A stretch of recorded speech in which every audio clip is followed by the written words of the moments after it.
in Bonkis, we are watching a young woman who is drinking alcohol, having random sex, living freely.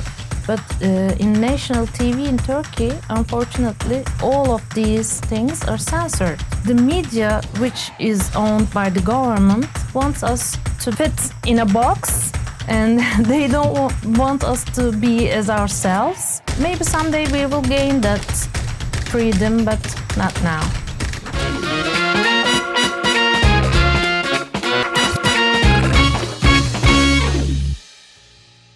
Welcome to Pop and Politics, your guide to art and culture in Turkey. I'm your host, Kenan Behzat Sharpe. Each week we host an artist, musician, director, writer, actor, or other creative worker in Turkey. And this week we are joined by Deniz Tezuysal, an architect, actor, screenwriter, and writer. Born in Istanbul, she studied architecture at Istanbul Technical University. She wrote and acted in the online streaming series Bonkis, which was released in 2021. It follows a character named Deniz, an idiosyncratic and stubborn and passionate woman who follows her dreams and opens a cafe called Bonkis instead of working as an architect. A second season of Bonkis was released in 2022, and this was followed by Tezüsal's novel Bonkis, İçimden Hiçbir Şey Gelmiyor, released with Artemis Press and based on the same character. Deniz, welcome to the show. Hello, thank you. I'm excited to talk to you because both your book and your series are really interesting. So, thank you very much. I want to ask first about the book. So you have this character who is fed up with her life and is resisting all the expectations on her from her family, from her workplace, from her boyfriend, from society in general. And I'm curious, where this idea for this character came from, because she's very realistic. It's a person I feel like I could know, and I'm curious what you're trying to do with this character. Well, she's realistic because she's based on a true person, which is me. She has the same name too. Yeah, exactly.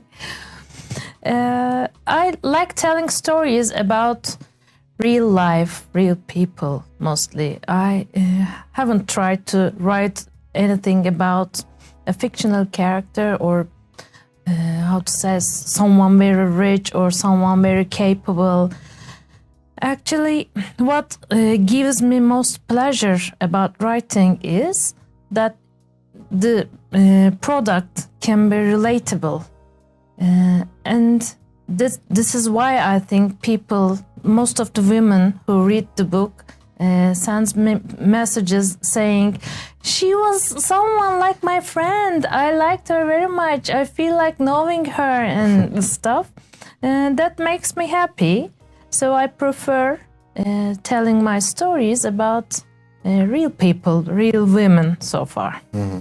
And that's really apparent. I mean, when I think about mainstream television here, it's often really, really rich people or really, really poor people. Yeah. And you don't often see the middle classes as well. So that's really interesting to see. Unfortunately, yes. I don't know, maybe some people don't find this interesting. They can say that, what is there to tell about you, Deniz? But I don't agree with that. I believe in simplicity in the stories. You don't have to put something very, very different for it to be interesting, I guess. So this is our lives. It is interesting for us. I think it's worth telling. So. Definitely. And speaking of our lives, Istanbul is also an important part of the novel. I really love the realistic descriptions of like not being able to get a taxi because they don't want to go short distances. Or you have these great scenes where Deniz is walking to work on Monday morning and all weekend in Kadıköy, in the neighborhood of Istanbul, people have been drinking and there's beer bottles and trash on the street and she's walking through that. I'm curious about what you tried to do with your descriptions of the city. Well, I look at the novel and also the series I make as a document for future generations. For example, we used to spend most of our times in Beyoğlu before that. But now, the Beyoğlu we know exists no more. So maybe in the future, Kadıköy will be the same. People will not know what we used to do in these streets, what we have experienced, because, like the Greek philosopher said once, what was it? The only constant thing in life is change, something like that. So I believe that Kadıköy will not remain the same too. So I wanted to explain our lives right now in the present time as it is, truly what it is. And as an architect, I don't know, maybe I very care about the details.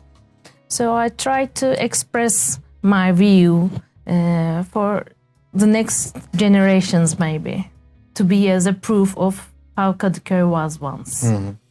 And you mentioned just a moment ago that you were an architect. You are an architect. Yes. I'm curious, because your story overlaps in many ways with Deniz in the book and the series.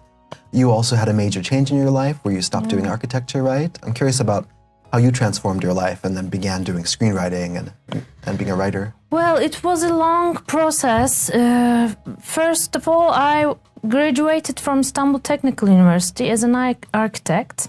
I worked in the field for like 10 years or so. But it was very difficult for me because I was always stubborn. I felt something was not right and I was unhappy. They made us work so much, but they didn't pay right amounts of money, never. For 10 years, I never got overtime payment, for example. But we used to work days and nights, sleepless.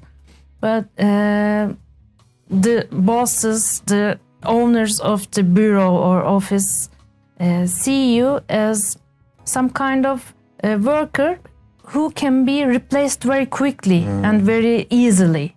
So if you say that you don't want to work until 12 o'clock at night, so okay, bye, but I can find another one, he says.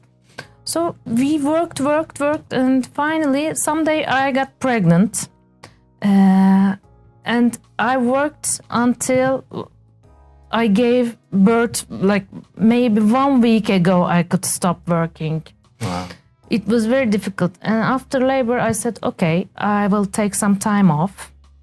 I wanted to be with the baby for a year. And after that year, I was sure that I never wanted to go back. I told everyone, okay, bye, do whatever you want, I'm off. Because I wanted to be also a healthy parent. I had to stay out of stress. And I saw my life that life is going on, but there are lots of things I want to do. I can't find time for them. Writing is one of the top of on the list. I always wanted to be a writer, but I had no time because I had to work for money. And I said, okay, that's it for now. Then I had the spare time for me and the child, and I started writing. That's like that. Yeah. You've mentioned in an interview, and I know you had a similar experience, that a lot of people have this dream of opening up a cute coffee shop and quitting their job, their office job, and having their own business. And that's a dream you play with in the series and the book. And there's also this fantasy of going to the Aegean or the Mediterranean and having a life far away from the city. So you play with both those dreams, and you also talk about the ways they don't often work out the way people imagine. Can you tell me a little about that?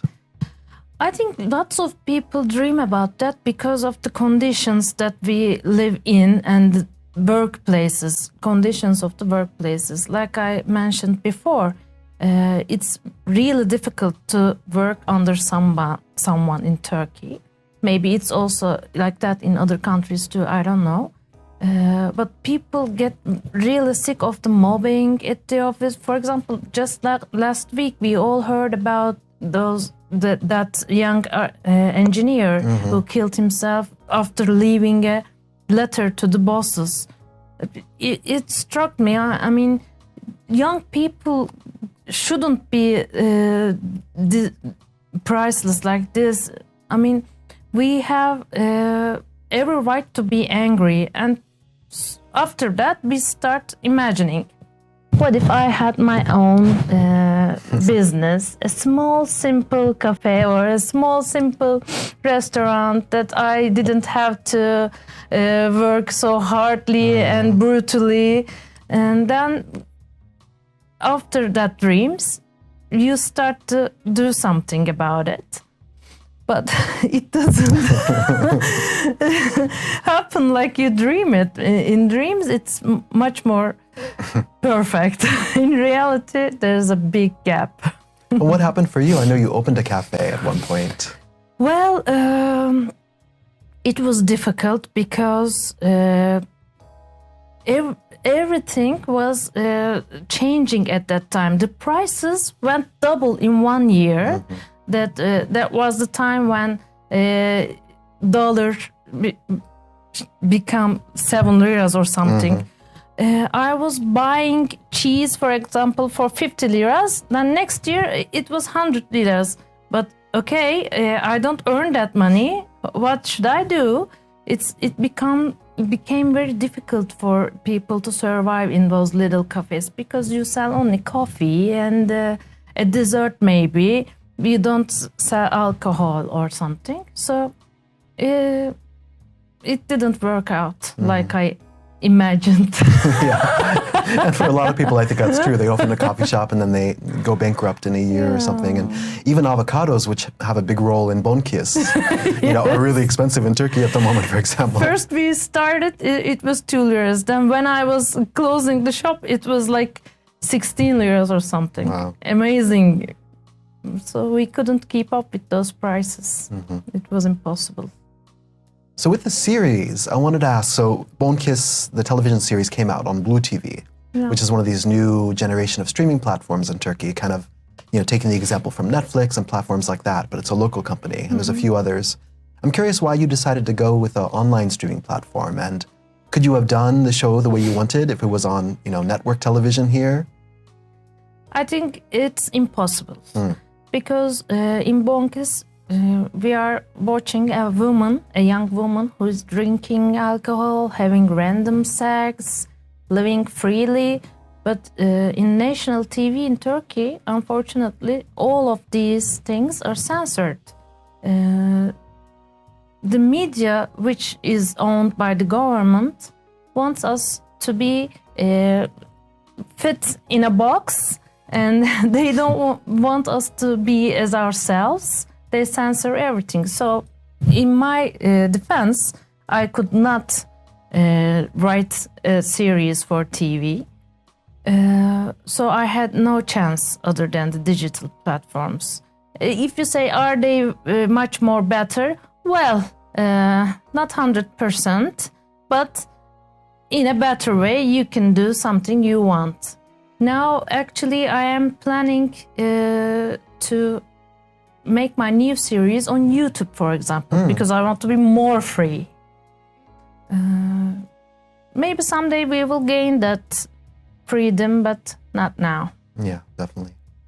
And then last of all, I wanted to ask, what are your new projects? Oh, yeah. Is the Bonkis world going to continue, or is the new series you mentioned something totally different? I'm working on something totally different. This is also about a woman again. But you'll see, I don't want to spoil it, but it will be on YouTube, as I said. It will be like a documentary series.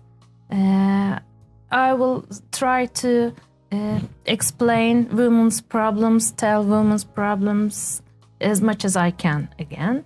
And I will keep on writing as I live and breathe.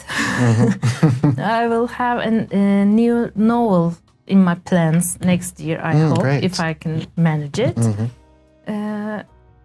Well, I have lots of plans, but which one will become alive, we'll see. Definitely. Well, I'm excited to see what you do next. I know a lot of people really relate to the work you do because it is so realistic and it really shows the world that a lot of us live in here in Istanbul that you don't see elsewhere. So I think that's valuable.